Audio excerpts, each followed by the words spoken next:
You come here, ass fuck!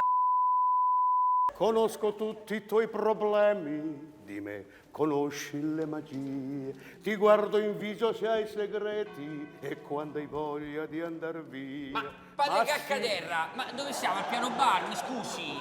Ma io mi stupisco di voi, signori, scusate. Possiamo cominciare?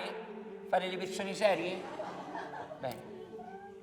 Santo Padre, Eminenze, se veramente volete risolvere i problemi della nostra Santa Madre Chiesa, Sempre sia lodata.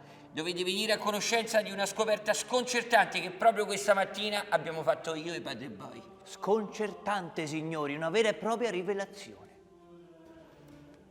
La Chiesa è donna. Beh, signori, è inutile che vi stupite perché sennò altrimenti sarebbe stato il chieso, no? D'altronde tutti sanno che al mondo ci sono 7 donne per ogni uomo, no? Visto che a questo tavolo voi siete 6, noi siamo 2, fanno 8, il padre Santo Padre lasciamo stare che non sa che Ci sia mai. mancherebbe altro. Dunque siamo 8, ecco, 7 di noi non sono poi tutti quei maschi che dicono di essere. Ma se noi vogliamo riconquistare questa importante fetta di mercato, che è quella delle donne, dobbiamo farci prima noi una domanda. Che cosa piace veramente alle donne?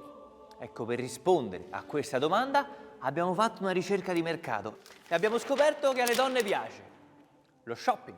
Puoi fare acquisti, comprare cose, andare nei negozi, usare la carta di credito, spendere i soldi, le compere, accumulare oggetti, ampliare il guardaroba, arraffare cose agli scaffali, usufruire dei saldi. E dov'è Gesù? E dov'è Gesù? Padre Giorgio, dov'è Gesù? Dov'è Gesù?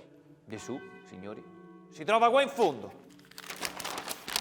Addirittura dopo le borsette, gli smalti per le unghie, gli uccelli. Un film degli anni 60 di Alfred Hitchcock. Ma poi io mi chiedo, ma che ci troveranno di così interessante in sto film le donne? Gli uccelli. Insomma, signori, avrete capito che per riportare le donne alla Chiesa dovremo fare passare il messaggio che Gesù è proprio come loro. Esatto. Per esempio, gli spiegheremmo che Gesù aveva questi capelli molto fluenti, che si pettinava, si lavava col balsamo, stava sempre vestito con i gonni, cioè i sandali. Poi gli piaceva fare pettegolezzi, le chiacchiere con gli amici.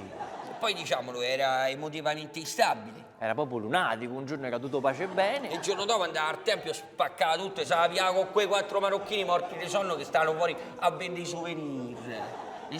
E poi, signori, c'aveva sempre il cerchietto in testa pure. Sì. Cerchietto. Quello con le spine. E poi Gesù comunque aveva delle cose, no? Erano sue, di poco valore, ma comunque gli apparteneva. Per questo motivo che noi diremo alle donne che anche Gesù aveva le sue cose. Forse stavano esagerando. Padre Caccaterra, vai dalla canzone, vai! Abbascia la marina se venno pesce e vuoi marito mio tu la da fornesci. Quanto è bello lo primo amore, tu sei come più bello.